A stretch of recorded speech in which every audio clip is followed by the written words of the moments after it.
શ્રી કૃષ્ણ, જય માતાજી, હર હર મહાદેવ. દશામાની વાર્તા 2024માં દશામાની વાર્તા. પુરાણ કાળમાં રૂપાવતી નામની એક ભવ્ય નગરીમાં રૂપસેન નામે રાજા રાજ્ય કરતો હતો. તેની રાણીનું નામ સુમતી હતું. તેની પ્રજા ઘણી સુખી છે. રાજનો ખજાનો ભરપૂર છે.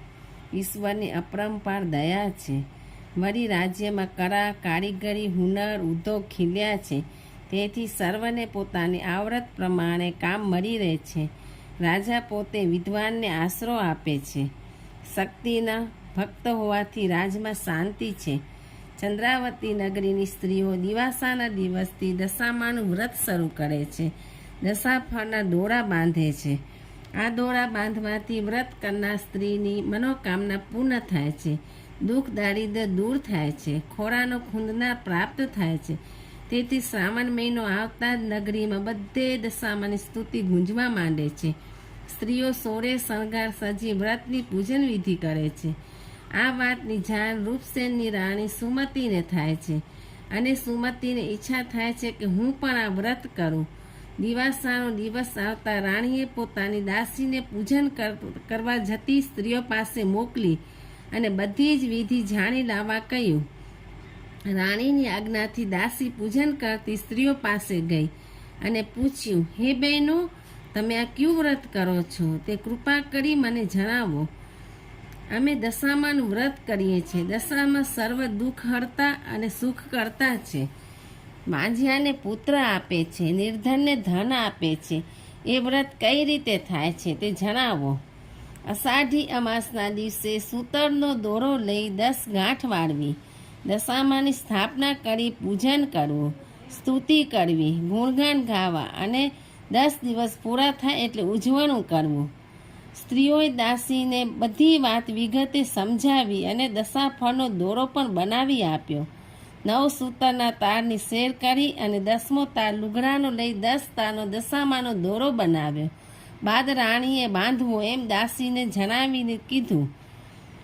દાસી 9 સૂતરના તાર લઈ સુમતી પાસે આવી. વ્રતના મહિમાની પૂજન વિધિની વાત કરી. વ્રતના ઉજવણાની વાત કરી. રાણીએ 10મો લુગડાનો દોરો લીધો અને 10 તારને કંકુ અર્ચના કરી ધૂપ દીપ કર્યા. ભાવથી દશાફળનો દોરો બાંધ્યો અને દશામાના સવાસો જાપ કર્યા.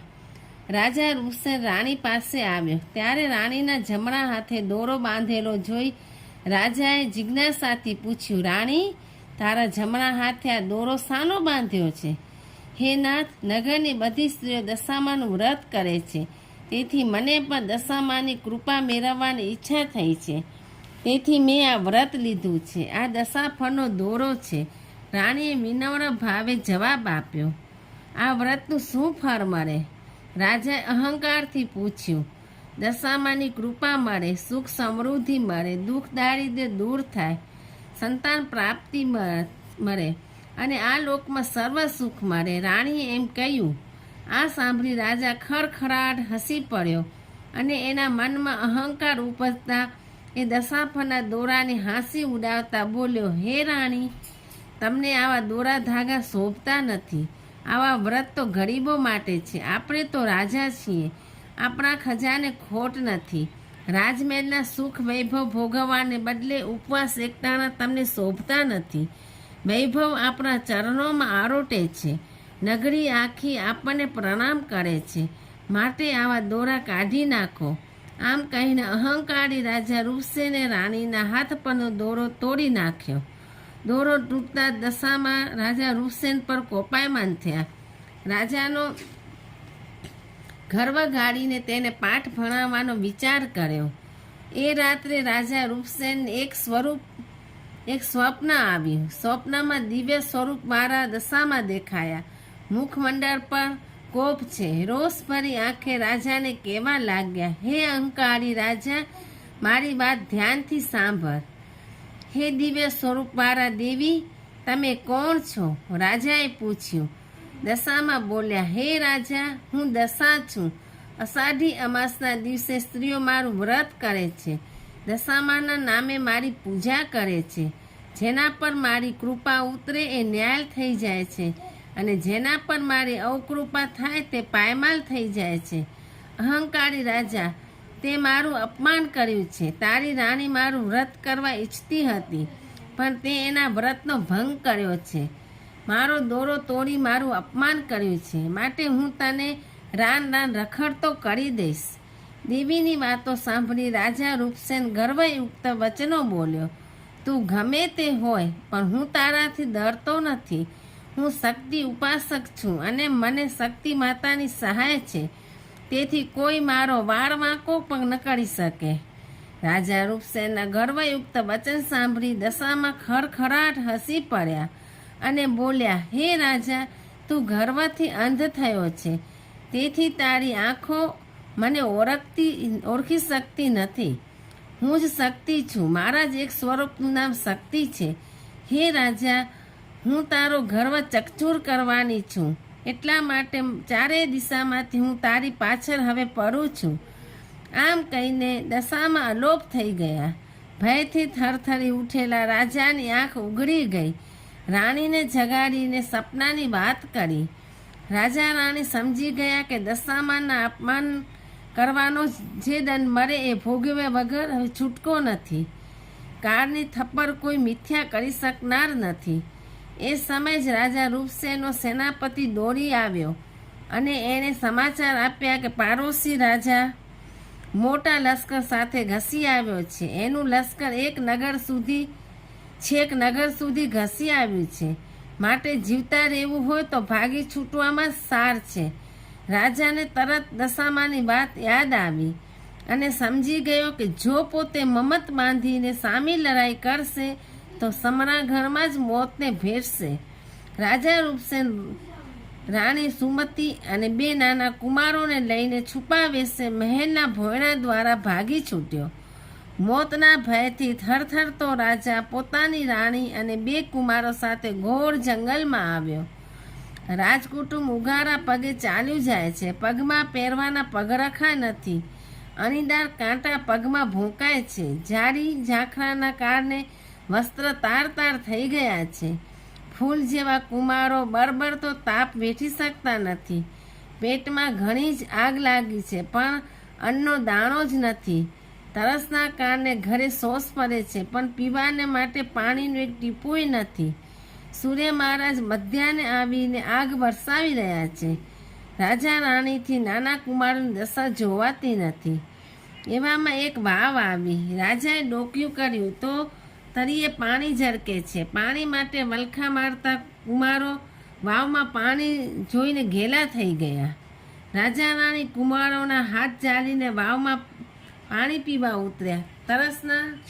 તરસના કારણે જીવ જવું થાય છે. 7 પગથિયા પાર કરી જ્યાં રાજા રાણી 8મે પગથિયે પગ મૂક્યો, ત્યાં તો દશામે હાથ લાંબો કરીને બંને કુમારોને વાવમાં ખેંચી લીધા. રાજા રાણી ફાટી આંખે જોતા રહ્યા અને બંને કુમારો પાણીમાં ડૂબી ગયા. રાણી સુમતી પથ્થરને પીગળાવી એવું કાળમું રુદન કરતી છાતી કૂટવા માંડી. રાજા રૂપસેનથી રાણીનો કાળમો વલોપાત જોવાતો નથી, પણ એ લાચાર છે, તેથી છાતી પર પથ્થર મૂકી રાણીને આશ્વાસન આપતો સમજાવવા લાગ્યો કે હવે રુદન વૃથા છે. આંસુ સારવાથી વાવ જેને ઘડી ગઈ છે એ કુમારો પાછા આવવાના નથી. જેને કુમારો આપ્યા હતા એને લઈ લીધા છે, માટે વલોપાત કરવો છોડી ધીરજ રાખો. માતાજીનો ક્રોધ શમશે ત્યારે સૌ સારા વાના થશે. જીવતા રહીશું તો બીજા સંતાનો થશે.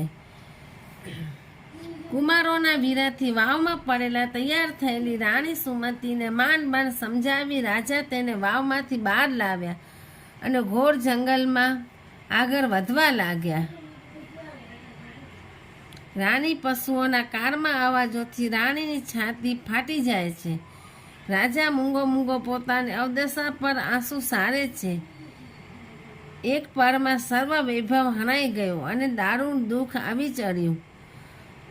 ઘોર જંગલમાં ચાલતા એક ગામ આવ્યું. રાજાને યાદ આવ્યું કે આ ગામનો ગરજદાર પોતાનો સંબંધી છે, માટે જરૂર દુઃખના દિવસોમાં આપણને આશરો આપશે, કારણ કે દુઃખમાં સ્નેહીજન જ સારો આપે છે.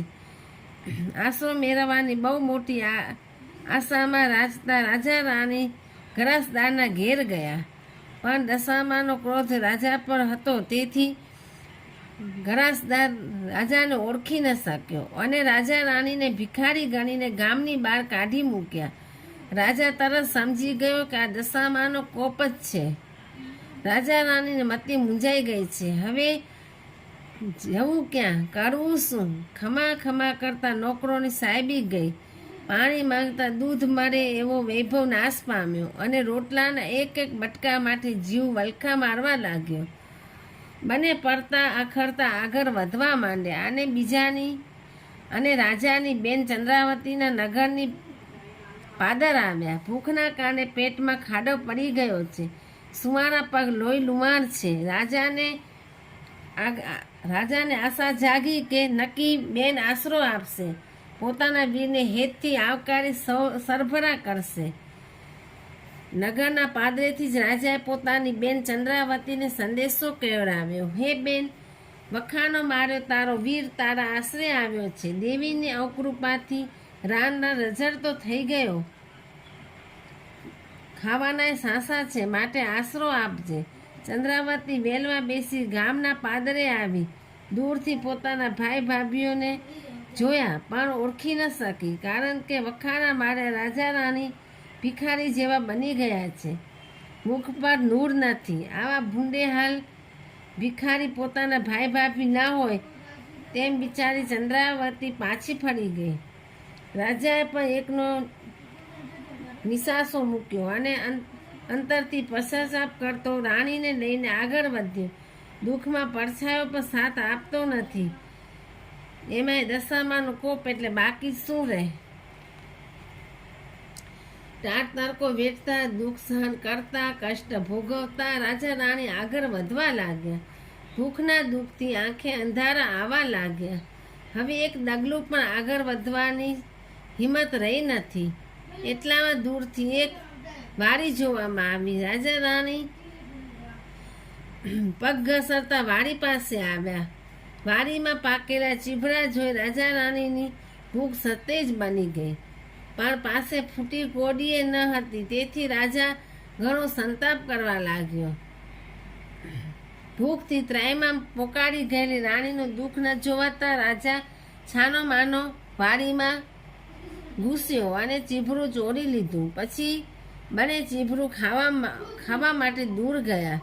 હવે બન્યું એવું કે એ નગરના રાજાનો કુંવર ખોવાઈ ગયો હતો, એટલે રાજાના સૈનિકો કુંવરને શોધવા નીકળ્યા હતા. ફરતા ફરતા સૈનિકો ચીભરું ખાવાનો મનસૂબો કરતા રાજા રાણી પાસે આવ્યા. દશામાના કોપથી ચીભરું કુંવરનું માથું બની ગયું અને આ માથા પર સૈનિકની નજર પડતા જ સૈનિકોએ રાજાને પકડી લીધો અને તેને મુકાને લાતો મારતા પૂછવા લાગ્યા, હે નિર્દય હત્યારા, અમારા રાજાના એકના એક ફૂલ જેવા કુંવરનું માથું લઈને ક્યાં જાય છે? તે કુંવરને મારી નાખ્યો છે, માટે અમારો રાજા તને જીવતો નહીં છોડે, તને ફાંસીએ ચઢાવશે. રાજા રૂપસેન એકદમ ગભરાઈ ગયો. ભાઈઓ, આ તો ચીભરું છે, મેં તમારા કુંવરને માર્યો નથી. અમે ઘણા ભૂખ્યા છીએ, એટલે આ ચીભરું ખાઈએ છીએ, માટે અમને જવા દો. સૈનિકો તાર પાડીને કહેવા લાગ્યા, અરે નિર્દય હત્યારા, તું કુંવરના માથાને ચીભરું કહીને અમને મૂર્ખ બનાવે છે? ચાલ અમારી સાથે.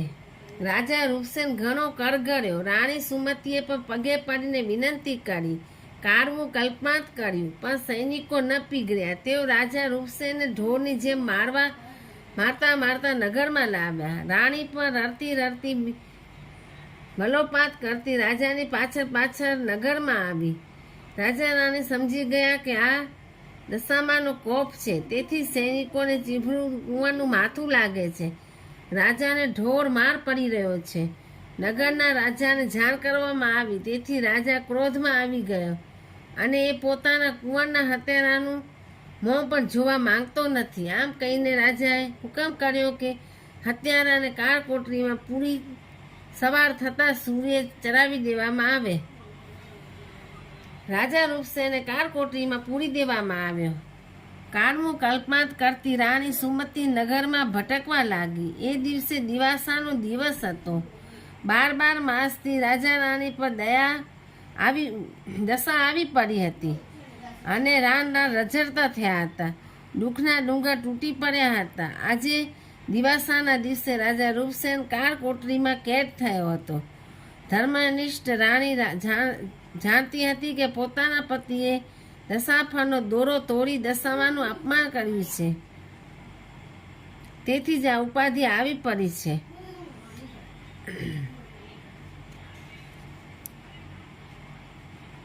કરુણ આક્રાંત કરતી રાણી ભગવાન શિવના મંદિરે ગઈ અને ભોળાનાથ પાસે આજીજી કરવા લાગી. હે પ્રભુ, દુખિયારીના દુઃખ સાંભળો. હે ત્રિવિધ તાપ હરતા, દશામાને સમજાવીને અમારો અપરાધ માફ કરાવો.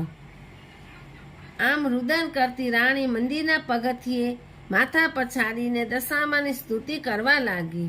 હે દયાળી, હે કૃપાળી, હવે અમારી દશા વાર. તારો કોપ શાંત કર. મારા નાથને છોડાવ. હું તન મન ધનથી તારું વ્રત કરીશ. આ બાજુ કાળ કોટરીમાં પુરાયેલો રાજા રૂપસેન ચિંતા કરે છે કે રાણી ક્યાં હશે, એનાથી દુઃખ કેમ વેઠાશે. રાણી દશામાના જપ જપથી એક નીંદ થઈ ગઈ છે. એવામાં મધ્યરાત્રિ થઈ. નગરના રાજાએ સ્વપ્નમાં દેવી સ્વરૂપવાળા દશામાના દર્શન કર્યા. દશામાં કહેવા લાગ્યા, હે રાજન, હું દશામાં છું. તે જોયા જાણ્યા વગર એક નિર્દોષને કેદ કર્યો છે. એ મારો અપરાધી છે, પણ એને સાચા અંતરનો પશ્ચાતાપ થતાં મેં એનો અપરાધ માફ કર્યો છે. રૂપવતીના રાજા રૂપસેનને તારા કુંવરનો હત્યારો માનીને તું એને સવારે સૂર્ય ચઢાવવાનો છે, પણ એ સત્ય નથી. તારો કુંવર જીવતો છે, માટે સવાર થતાં જો તું એને છોડી નહીં મૂકે તો તને પાયમાલ કરીશ. તારી રાજગાદી ઉજ્જર બનશે. રાજા ચંદ્રસેનની રાણીએ ભાવથી સ્તુતિ કરીને મને રીઝવી છે, માટે હવે તેનું સર્વ રીતે કલ્યાણ થનાર છે. સવારે તારો કુંવર તારા મહેલમાં આવી જશે. આમ કહીને દશામાં અંતર્ધ્યાન થઈ ગયા. રાજાની ઊંઘ ઉડી ગઈ ને એ વિચારવા લાગ્યા કે પોતાને જે સપનું આવ્યું એ સાચું કે ખોટું. સાચે જ દશામાં હતા કે મારી ભ્રમણા હતી. સવારે કુંવર પાછો આવે તો વાત સાચી એમ વિચારી રાજા નિંદ્રાધીન થયો. સવારે દશામાની દયાથી કુંવર આપમેળે પાછો આવી ગયો. તેથી નગરનો રાજા ઘણો આનંદમાં આવી ગયો. એને તરત જ રાજા ચંદ્રસેને કાળકોટરીમાંથી મુક્ત કર્યો. રાજા રાણીને મહેલમાં બોલાવી ખૂબ સરભરા કરી. કિંમતી મણી, માણેક, વસ્ત્ર અલંકાર ભેટ આપ્યા અને રથમાં બેસાડી વિદાય આપી. રાજા રાણી દશામાની દયાના ગુણગાન ગાતા પોતાની નગરી તરફ પાછા વળ્યા. રસ્તામાં ચંદ્રાવતી બેનનું નગર આવ્યું. આ વખતે બેને ભાઈ ભાભીને કારણે આગ્રહ કરીને રોક્યા. 32 ભોજન 33 શાક પીરસ્યા. ત્યાંથી આગળ જતા ગરસદાનું ગામ આવ્યું. ગરસદારે રાજા રાણીનું સામયું કર્યું અને જમાડ્યા. ત્યારે રાજા રૂપસેનને ખાતરી થઈ ગઈ કે પહેલા દશામાના કોપને કારણે જ કોઈ પોતાને ઓળખતા જ ન હતા, પણ હવે દશામાની કૃપા થઈ છે, તેથી બધે સ્વાગત થાય છે. આગળ જતા કુંવરોને ઘડી જનારી વાવ આવી. જ્યાં વાવમાં ડોક્યું કર્યું ત્યાં તો દશામાં પોતે ઘરદી ડોશીનું રૂપ ધારણ કરીને બંને કુંવરોને સાથે લઈને બહાર આવ્યા. વહાલા કુંવર પાછા મળતા રાજા રાણીની આંખમાં હર્ષના આંસુ આવી ગયા. રાજાએ પૂછ્યું, માજી, મારા કુંવરો તમને ક્યાંથી મળ્યા? ત્યારે દશામાં કહેવા લાગ્યા, હે રાજા, મને ઓળખી લે, હું જ દશામાં છું. તારા કુંવરો મેં લીધા હતા, તેથી તને પાછા આપવા આવી છું. રાજા બોલ્યો, હે માં, આવ્યા છો તો પૂર્ણ સ્વરૂપના દર્શન આપી અમારા જીવન કૃતાર્થ કરો. રાજા રાણીની વિનંતી સાંભળી દશામાએ પૂર્ણ શક્તિ સ્વરૂપ ધારણ કરી દર્શન આપ્યા. એટલે જ રાજા રાણી બંને કુમારો સહિત દશામાના પગમાં પડી ગયા. દશામા આશીર્વાદ આપી કહેવા લાગ્યા, હે રાજન, પૂર્ણ ભાવથી મારું વ્રત કરાવજે. તારા રાજ્યમાં સુખ સમૃદ્ધિની છોડ ઉડશે, ખજાને ખોટ નહીં આવે. આમ આશીર્વાદ આપી દશામાં અંતર્ધ્યાન થઈ ગયા. રાજા રાણી અને કુંવારો દશામાને સુવર્ણ રાજા રાણી બંને અને કુમારો બંને દશામાની સ્તુતિ કરવા આગળ ચાલ્યા. આ બાજુ રાજા રૂપસેનનું રાજ્ય જે રાજાએ જીતી લીધું છે એ રાજાના સ્વપ્નમાં જઈ દશામાએ આજ્ઞા કરી, હે રાજા, આ રાજ્યનો માલિક રૂપસેન હવે મારો ભક્ત છે, માટે રાજ એને સોંપી દેજે, નહીતર તારા પર મારો ક્રોધ ઉતરશે. રાજાએ દશામાનો હુકમ આંખ માથા પર ચઢાવ્યો. રાજા રાણી અને કુમારો નગરના પાદરે આવ્યા એટલે વાતે ગાતે સામયું કરવા રાજપાટ પાછા સોંપી દીધા. રાણી સુમતી અત્યંત ભાવથી દશામાનું વ્રત કર્યું. દશાકૃપાનો દોરો બાંધ્યો, અન્ન વસ્ત્રના દાન દીધા. રાજા રૂપસેને પોતાની ખજાનો ખુલ્લો મૂકી દીધો. 5 વર્ષ પછી વ્રતનું ઉજવણું કરવામાં આવ્યું. બ્રાહ્મણોને ભોજન કરાવી, દક્ષિણા આપી, દાન ધર્મ કર્યા. પૂર્ણ ભાવથી વ્રત પૂર્ણ થયા પછી રાજમાં સમૃદ્ધિની છોરો ઉડવા માંડી. રૈયત સુખી થઈ ગઈ અને ચારેય દિશામાં રાજા રૂપસેન અને સુમતીના ગુણગાન ગાવા લાગ્યા. રાજા રૂપસેન અને રાણી સુમતીને જેવા દશામાં ફર્યા એવા સૌ કોઈને, વાર્તા વાંચનાર, સાંભળનાર, વિડીયો જોનાર સૌ કોઈને ફરજો. દશા દૂર કરો, રાખો ચરણની પાસ, દેવી દયા કરો, પૂરજો સૌની આસ. જય દશામા માત કી જય.